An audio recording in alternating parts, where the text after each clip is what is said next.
나주시장 출마 예정인 이재창 전 고구려대학교 교수님을 모시고 8번째 토크 콘서트를 진행하겠습니다. 먼저 참석해 주신 분들을 소개하겠습니다. 이재창 나주시장 출마 예정자를 모셨습니다. 예, 안녕하세요.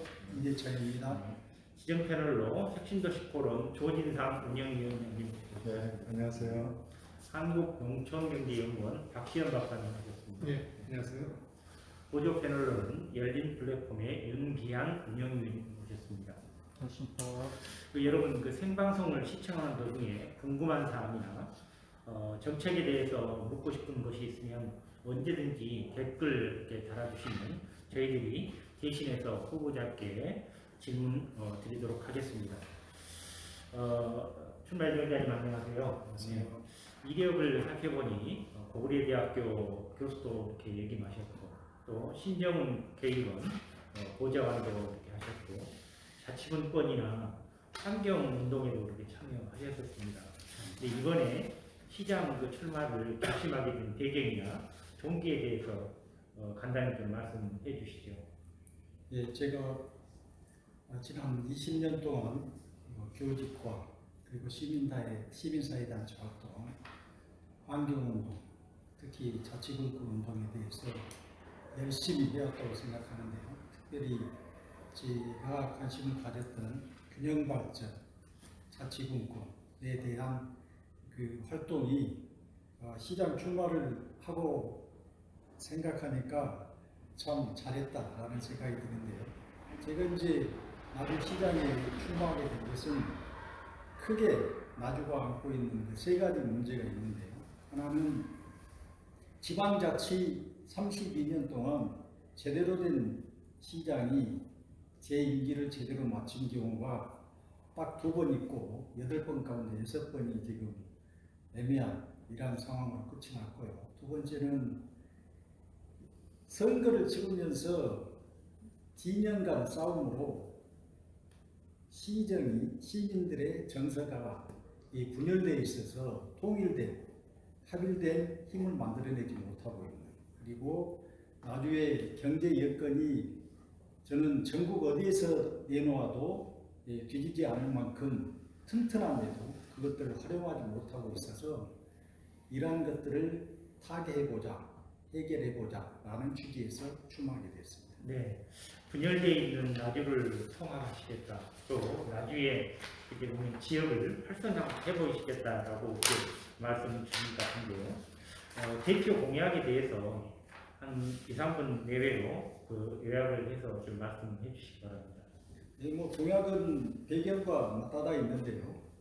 지금 시민들이 다 느끼고 있는 그 나주시의 비리의 원상은 저는 지방자치를 제대로 하지 않고 있기 때문에 발생한 문제라고 생각했어요.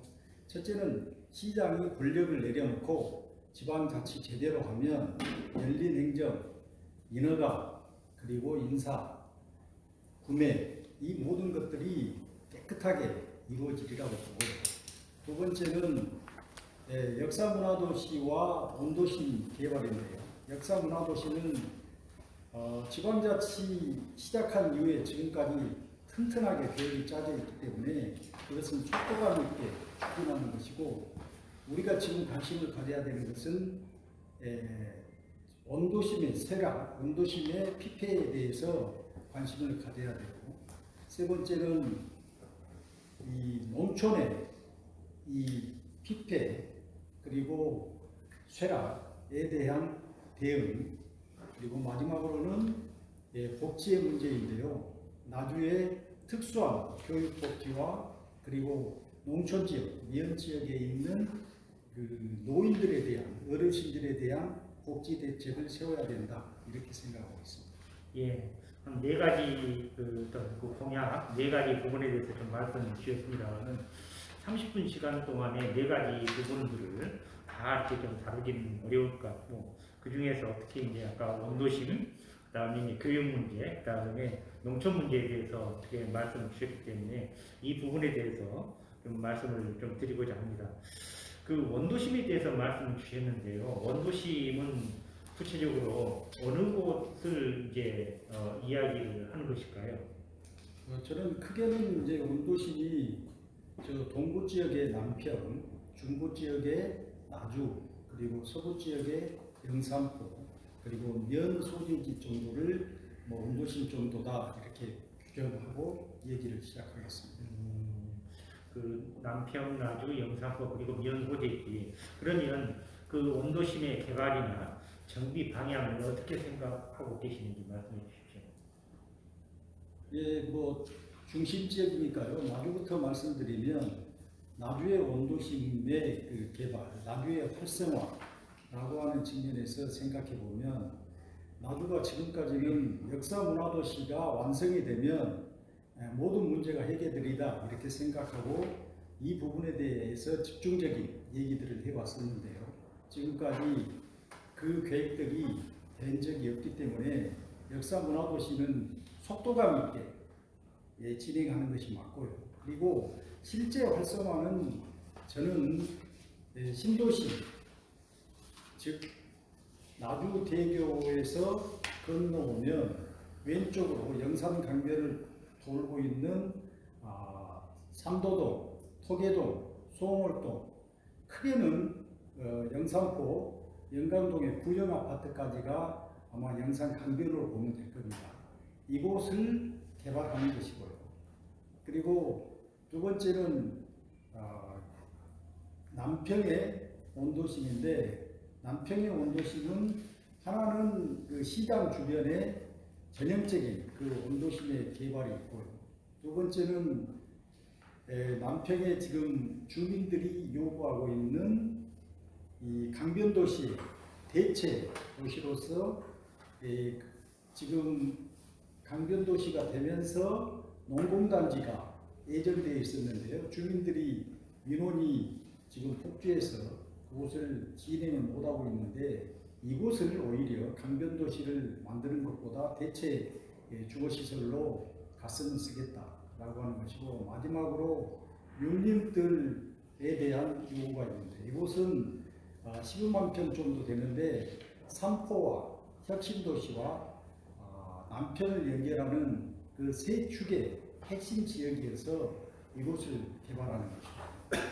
그리고 영산포 원도심은 크게 지금 영산포 지역의 그 쇠락은 가장 그 세 지역에서 아마 가장 낙후되었다고 볼 수 있는데요.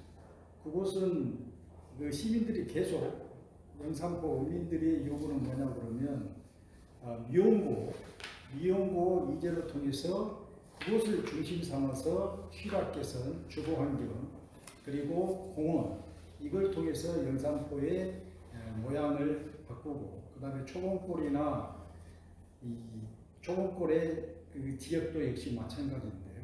노봉산과 초봉골 이 지역의 그 그러니까 아마 이게 해방 이후에 지어진 건물이 그대로 있는 것 같아요.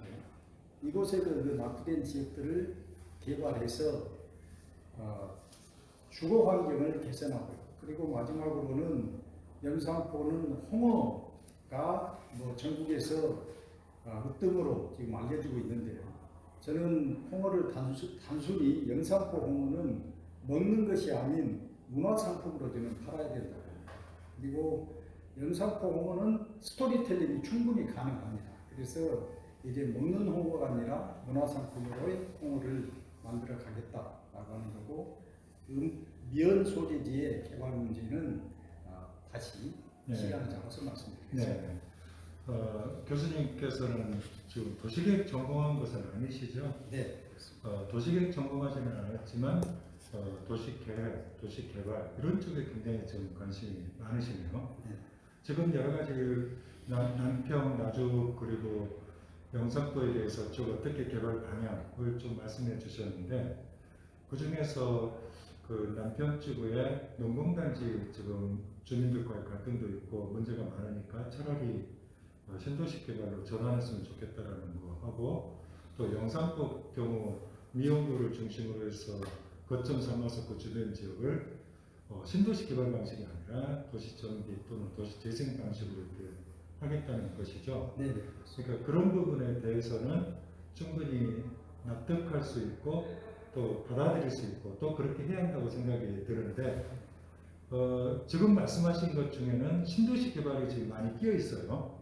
거기 KTX 나주역 앞에 영산강변이라든지 영산포 이르는 영산강변 자체를 신도시 개발하겠다고 한다든지 또는 이제 남편읍의 지금 서쪽 부분 용림뜰이라고 부르는 서쪽 부분을 신도시를 또 개발하겠다든지 하는데 사실 잘 아시다시피 거기 나주가 30년 전 25만 도시였는데 줄곧 내리막길 해서 8만 5천까지 갔다가 혁신도시 덕분에 지금 11만 좀 넘게 된 건 잘 아시잖아요. 네.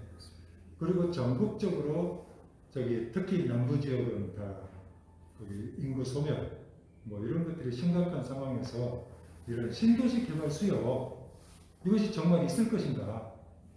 거기에 대해서 어떻게 생각하는지.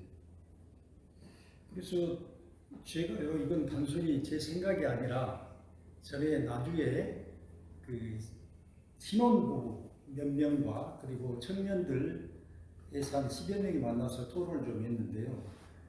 저는 뭐 공공기관의 임직원으로 있는 청년들은 우리가 일반적으로 느끼고 있는 주거나 육아나 교육 이런 부분은 스스로 해결할 수 있다고 생각했는데요. 그들이 제안한 것이 나주에서 도대체 살라고 하면 어떻게 해야 되겠냐라고 얘기를 하니까 이 문제 세 가지 문제는 공통 문제입니다. 주거 문제 해결해 주셔야 되고요. 육아, 교육 책임져 주셔야지 저희가 나중에 살 수 있습니다. 그런데 주거 문제를 얘기했는데요. 주거 문제를 그러면 어떻게 할 것이냐 얘기를 하니까 지금 혁신도시는 이미 땅값이 올라 있고 그곳에 뭐 행복주택이랄지 아니면 청년들을 위한 배려를 할 수 있는 상황이 아닌데 그러면 어떻게 할까 이렇게 얘기하니까 역세권 주거 그 지역을 본인들이 얘기를 한 겁니다. 그래서 제가 그 몇 분하고도 쭉 얘기를 했는데요. 전문가들 얘기를 해보니까 그것은 일리가 있다고 생각을 해서 일단은 청년들이 요구해서 그 자리를 잡은 것이고 그리고 혁신도시 지금 인구 중에서요. 제가 듣기로 지금 10,000명인데 3,000명이 이곳에 주거하고 있고 7,000명은 지금 그 정거장으로 근무하고 서울로 올라가고 아니면 광주로 가고 이런 상황이 반복되고 있어서 주거에 대한 문제 그리고 그 졸락에 대한 개선을 통해서 자연 친화적인 그 주택이 되면 충분히 그리고 특히 제가 말씀드렸던 영산강변의 그 전원도시는 그러한 인구들이 충분히 유입 가능할 것이다 이렇게 네. 보습니다. 네, 개발 수요가 있다면 네. 그걸 가져간다면 강변 신도시 개발은 누구나 환영할 만한 일이고 만들어 놓으면 좋은 경관을 갖고 있으니까 그것을 부인하는 것은 아니죠. 근데 이제 교수님이 지금 말씀하신 것은 어떤 청년, 어떤 가정, 특별한 케이스의 얘기를 가지고 일반화해서 그러한 수요가 어느 정도 뭐 있을 수는 있겠지만 그것이 대규모화 됐을 때 특별한 케이스를 일반화시키는 오류에 빠질 수도 있지 않은가. 그래서 물론 규모의 문제겠죠. 어느 정도 이렇게 개발할 거냐 그 적정성의 문제겠지만 일반적으로 생각하기에는 그런 대규모 신도시 개발 수요가 있지 않을 것이다라고 추정을 할 수가 있어요.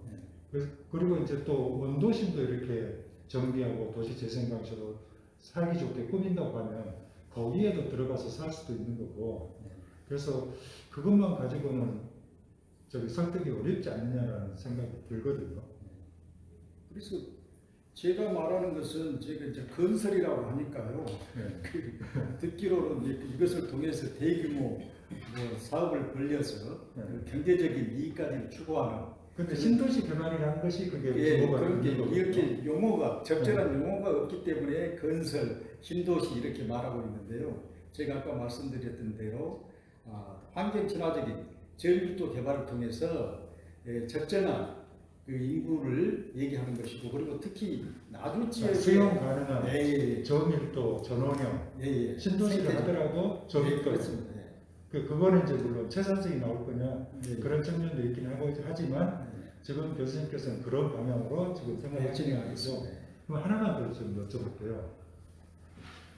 그 혁신도시가 지금 인구 3만 9천 정도 돼가고 있는데 거기에 3분의 1 정도는 원도심 사람들이거든요. 14,000명. 그리고 앞으로 공공기관 초과 이전이 되게 되면 또 이제 혁신도시 주변에 신도시가 만들어질 텐데 그러면 원도심에서 또 추가로 빨리 올 거라는 거예요. 그런 것이 충분히 예상이 되는데 남평 저기 서쪽 그다음에 나주 우성권의 저기 영산강변이 저밀도 개발이라고 지금 하시더라도 그러면 그런 경우는 또 어떻게 되는 건지. 네, 교수님이 저 대안까지 주셨는데요. 저는 2차 혁신도시 개발 이전, 그러니까 원도심 주민이 많이 빠져있다는 공공기관 이전까지 지금 버텨진다고 하면, 그러니까 원도심의 인구 이동은요, 제가 보기에 주거를 위한 것이었겠다 하지만 대부분 경제적 이익을 쫓아서 저는 혁신도시로 간 부분들이 많다고 봅니다. 그러니까 이 인구는 항상 뭐 개발이 있을 때 따라가는 인구이고요. 아까 제가 말씀드렸던 저밀도라고 하는 것은 그 지역 중심의 그 주민들의 수를 환산하고 아까 말씀드렸던 이 혁신도시 안에 지금 정착하지 못한 그분들을 계산하면 저희는 충분히 그 지역 지금 강변도시에서 충분히 수용할 수 있는 이렇게 이동이라고 보죠. 앞으로 그 문제에 대해서는 좀 추가적인 그 논의가 좀 필요하지 않을까 싶습니다. 시간 관계상 교육 문제로 좀 넘어갈 텐데요. 아까 정규 여건 그 부분 말씀을 하실 때 교육에 대해서 말씀을 주셨어요. 나주 교육의 어떤 그 문제점 어떻게 생각하고 계시나요? 저는 그 나주 교육은 그 일반적 그 교육 관점에서 보면 되지 않는다. 특수한 상황이라고 이렇게 인식해야지 지금까지 해왔던 그 교육의 방식으로 나주를 보면 저는 해결할 수 없다고 봅니다. 혁신도시에 있는 10,000명의 그 공공기관 임직원들이 교육에 대한 열망은 나는 전국 어느 지역에 비해서도 뒤처지지 않는다. 오히려 가장 앞설 것이 이렇게 보기 때문에 그분들의 수요에 대해서 기본적으로 놓고 보면요. 나주가 지금까지 교육을 잘 하자고 해서 에너지 교육 특구했는데 진행된 것 없고요. 그리고 예산을 너무 적게 투자하고 있습니다. 0.8%의 지자체가. 그리고 세 번째는 그 교육 부서에 전문가 한 명도 없습니다. 그리고 그 교육을 진행하면서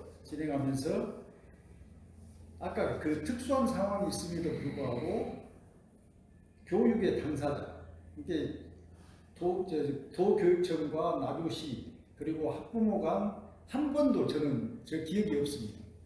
진지한 토론도 안 해봤고 다만 서로 등록고를 하자, 못 온다, 공교육을 강화해야 된다 해서 빙퐁만 하면서 분열을 지금 해왔죠. 그래서 이러한 것이 나주가 갖고 있는 문제고, 그리고 이제 지역적으로는 뭐 육아, 그다음에 어린이집, 그리고 그 교사들에 대한 불평등 이러한 문제는 현안이기 때문에 간단하게 차후에 논의하도록 하겠습니다. 그러면 이제 그런 교육 문제를 해결할 수 있는 그 대안 어떻게 생각하고 계시나요? 그러니까 저 깜짝 놀랐는데요. 그러니까 예산이 교육은 어찌됐든 모든 부분이 마찬가지지만 예산이 0.8% 겨우 71억을 올해 예산 잡혀 있습니다. 22년에. 나주시 예산 중에서 71억이 그렇죠. 이것은 말이 안 되는 소리. 1조 중에 71억. 네, 8,800억. 근데 이제 그 교육 예산은 이제 그 법에 의해서 교육재정 기본 뭐 있잖아요. 네. 영착공고가 있는데 법에 의해서 나가는 돈이 있거든요. 그건 교육 당자한테 쓰는 돈이 있고 거기다 서포트하는 의미에서 나주시가 지금 70억을 쓰는 거 아니겠습니까? 그 부분이 부족하기 때문에 그걸 늘려가지고 아까 말씀하신 여러 가지 활성화시키자 그거 있잖아요. 말씀 잘하신 것 같아요. 교육 문제는 이제 진단 제대로 하시는 것 같은데 이야기하기는 쉽지만 특히 이제 행정 쪽에서 교육에 문제가 있습니다. 교육이 중요합니다. 이야기는 아주 쉬워요. 왜냐하면 자기들 책임이 아니니까 일단. 저쪽에 있잖아요. 저쪽에. 네. 저 사람들이 안 씁니다. 그렇죠. 이런 이야기를 많이 하거든요. 근데 저만 중요한 것은 그러면서 이제 우스고기를 유치하겠다, 뭘 하겠다 그런 이야기를 하지 않습니까? 그 핵심에서 처음부터 그런 이야기가 있거든요.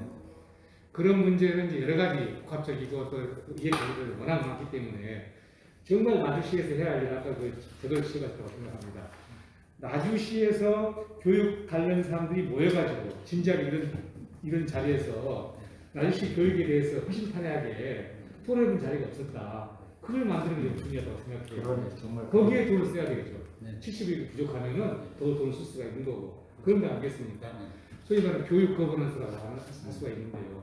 그것은 근데 말만 가지고 되는 건 아니거든요. 왜냐면은 교육장도 움직여야지. 교장선생님도 초청해야지. 그 다음에 아까 이야기하셨잖아요. 혁신도시에 살고 있는 그야말로 열망 있는 교육소의 학부모를 초청해야지. 이걸 이제 시장께서 코디네이트를 해가지고 다 아우르시라고 보잖아요. 그런 것은 상당히 아주 높은 정치력이 필요하고 또 많은 또 시간도 인내도 필요한 거거든요. 예를 들면 거기에 대해서 한번 생각을 해보셨는지 나 같으면 이런 식으로 내가 자료를 만들어 보겠다. 예를 들어라도 그건 뭐가 있을까요? 네, 박 교수님 그 말씀 박 박사님 말씀 잘 해주셨는데요. 저는 개념과 저는 의지라고 봅니다. 그러니까 뭔 일을 하더라도 그것을 어떻게 바라보고 있느냐라고 하는 이 생각이 결국은 행동을 자아내는데요. 교육에 대한 아까 제가 지적했던 나주 교육의 특수성을 생각하고 있는 사람들이 없어요.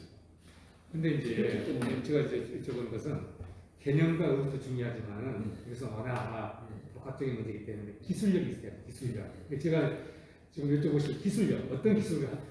개념과 의지는 여러 사람 이야기할 수 있습니다. 나는 그 교육에 대한 개념이 추천합니다. 의지도 강합니다. 그런 얘기는 할 수가 있거든요. 그런데 그것을 어떻게, 어떤 기술을 가지고 해내겠습니다. 이게 이제 시장한테 유리하는 부분이거든요. 혹시 거기에 대해서 생각하고 계시는 게 그래서 제가 이제 그 부분에 대해서는 극단적인 얘기를 하고 있는데요. 이게 지금 뭐 법적으로 가능하겠냐 이 말까지 듣고 있는데 이 아까 말했던 그 논의의 틀이 이루어지지 않는다라고 하면 심지어 저는 나주 사립형 사립고를 설립하려고 합니다. 아까 예산 얘기 말씀하셨는데요. 그 예산 더 확보해야 되고요. 그것은 어떻게 하냐면 그러면 도에서 안 하겠다. 그렇게 하면 우리가 학교 만들어서요. 검정고시 통해서 심지어 우리 애들을 다르게 키울 수 있습니다. 그리고 제도적 오히려 더 빠를 수도 있습니다. 이렇기 때문에 이러한 극약 처방을 쓰지 않으면 저는 토론 안 된다고 봐요. 그래서 나주시가 어떤 의지를 가지고 이 문제를 해결할 것인가에 대한 충분한 의지를 가지고 저는 리드를 해 나가야 됩니다. 예, 알겠습니다.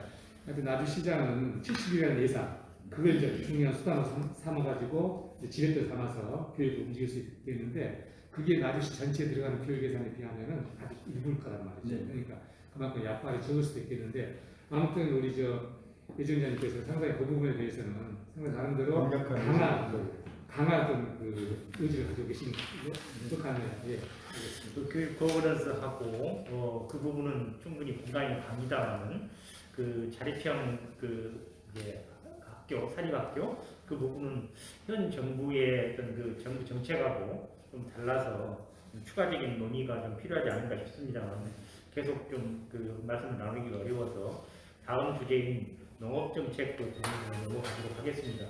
근데 농업정책 부분은 이제 우리 박시현 박사님께서 전문가시니까 이 분야에 대해서 좀 질문을 해주시죠. 생각하신 게 계신 것 같은데요. 일단 이제 그 나주 농업의 가장 큰 문제가 뭐라고 생각해요? 하나만 지적한다. 나주 농업의 가장 큰 문제가 뭘까요?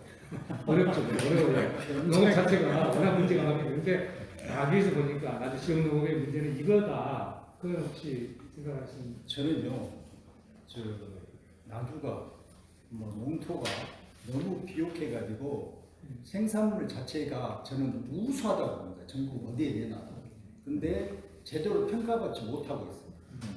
이 부분에 대해서 농민들이 제대로 평가를 해서 판로하기는 어렵습니다. 그래서 시가 이 평가를 할 수 있는 브랜드화를 하든지 가공품을 만들든지 이 두 가지가 늘 이제 농업에서 얘기되고 있는데요.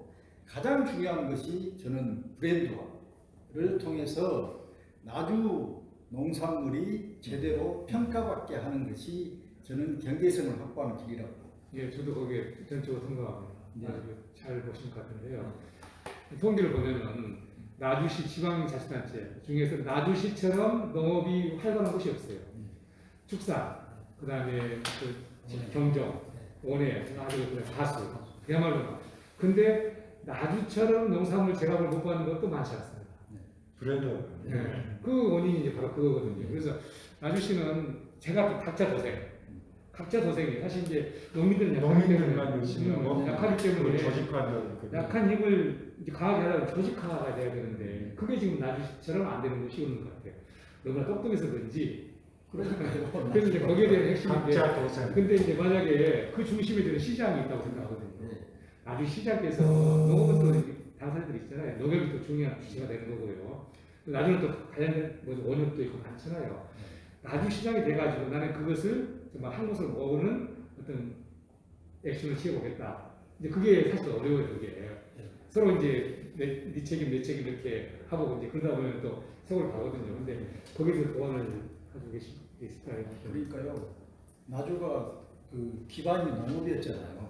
그러다 보니까 그런지 몰라도 각자 단체들이 너무 힘이 셉니다. 근데 그것을 어떻게 이제 한쪽으로 그래서- 이제 모을까요, 이렇게? 그래서 지금 그 문제는 그것도 역시 이제 정치력. 협상력인데 정치력인데요. 그 교육 문제도 이것도 마찬가지예요. 네, 마찬가지입니다. 근데 그렇게 함으로써 농민들이 예를 한 번 제가 들어볼까요? 이를테면 APC 있습니다. 거기서 팔로 전부 다 책임지겠다고 했습니다. 근데 거기다 또 하나 더 만들었습니다. 친환경 농산물 센터 만들었습니다. 각 농협이 배선과장 만들어서 운영합니다.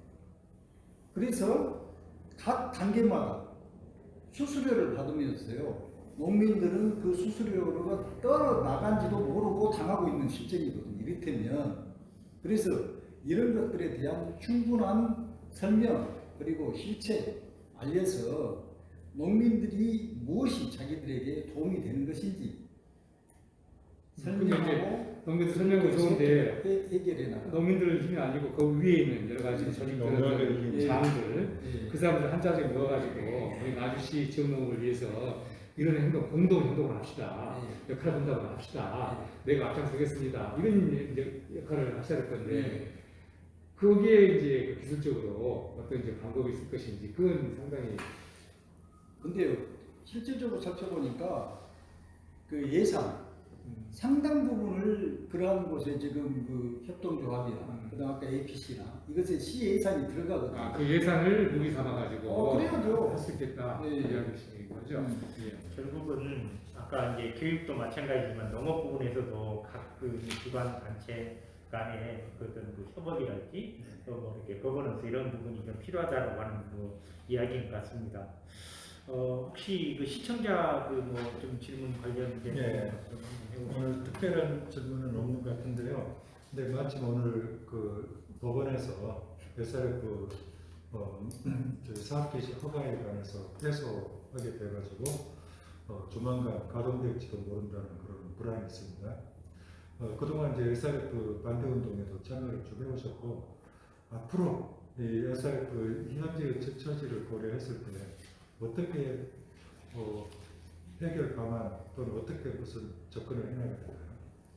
네, 교수님 말씀대로 제가 SRF 반대 운동 초창기에 참여하다가 입을 닫은 이유는 이것이 이성적 논의가 되지 않고 감정적인 논의로 빠질 때 제가 입을 다물고 지금까지 입을 다물고 있는데요. 오늘 그 2심 결정이 나옴으로 인해서 나주는 그 부상권에 대한 천문학적인 책임을 져야 됩니다. 이 부분에 대해서 그 누구도 그 주체인 나주시에게 책임을 묻는 자가 없고 지금 그대로 마치 지금 책임져야 할 자와 함께 공동 범인들이 되어가고 있는데요. 여기에 대해서 지금쯤은 냉정하게 저는 생각해야 된다고 보는데 굳이 이제 해결책에 대해서는 후보들이 나오면 함께 논의는 할 수 있는데요. 첫째로는 이성적으로 좀 이제는 접근해야 된다. 그리고 구상권에 대한 그 책임에 대해서 누군가 물어야 된다. 그리고 특히 법을 바꾸지 않으면 SRP가 더 이상 할 수 없습니다. 초기에 만들었던 SRF 수분 규정이 있었는데 이거 다 없어져 가지고 상호소각장에서 태웠던 쓰레기 그냥 태우자는 겁니다. 이러면 이건 지금 SRF가 아니고 쓰레기 소각장인데요. 이거 안 된다. 이것도 바꿔야 된다라고 하는 것이고 극단적으로 저는 얘기하는데요. 지금 광주시와 나주시가 협력해야 된다고. 이를테면 15년 저게 기한이라고 하면 광주시가 15년 또 책임지고 순환제로도 해볼 수 있고요. 그 다음에 상무소각당처럼 그 논의를 통해서 새로운 길을 찾을 수도 있고 그래서 지금 단계에서는 더 이상 감정적인 대응을 벗어나서 합리적인 이성적인 주체가 태어나야 되고 그 가운데에서 SRF 문제를 풀어야 된다고. 뭐 대부분 감들 해결책이 없잖아요. 교수님 이제 앞장서실 겁니까? 새로운 대안을 해보겠습니다. 이성적 접근이 필요하다. 또 광주 나주의 협력이 필요하다. 말씀은 계셨지만 어떻게 해야 되는 것인지 우리 청취자 여러분들께서 시청자 여러분들께서 쉽게 가늠하기 좀 어려울 것 같습니다. 시간이 좀 거의 다 됐어요. 마지막으로 우리 시청자 여러분께 하고 싶은 말씀 있으시면 1분 내외로 짧게 좀 말씀해 주십시오. 네, 저는 뭐 30분 동안 얘기할 기회를 주셔서 감사드리고요. 시민 여러분께 당부드리고 싶은 것은 다른 것 없습니다. 지방자치 제대로 하고 그리고 15개 공공기관이 왔는데요. 그들과 협력을 통해서 나주의 제2의 부흥을 만들어내는 것. 그다음에 역사문화도시와 원도시 제대로 개발하고 그리고 교육, 복지 그리고 농업, 나주의 근간인 농업을 브랜드화를 통해서 확장한다고 하면 지금 우리가 나주인으로서 그 자존심 상실에서 자존감을 느끼고 살아갈 수 있다고 봅니다. 이 5가지 항목에 대해서 지켜봐 주시고요. 힘을 합해서 이루어 간다고 하면 나주의 명성 되찾아갈 수 있으려고 합니다. 함께 해주셔서 감사합니다. 시청자 여러분, 오늘 이재창 나주시장 출마 예정자를 모시고 원도심 활성화, 교육 문제, 농업 정책에 대해서 말씀 이렇게 나눴습니다. 끝까지 시청해 주셔서 감사합니다.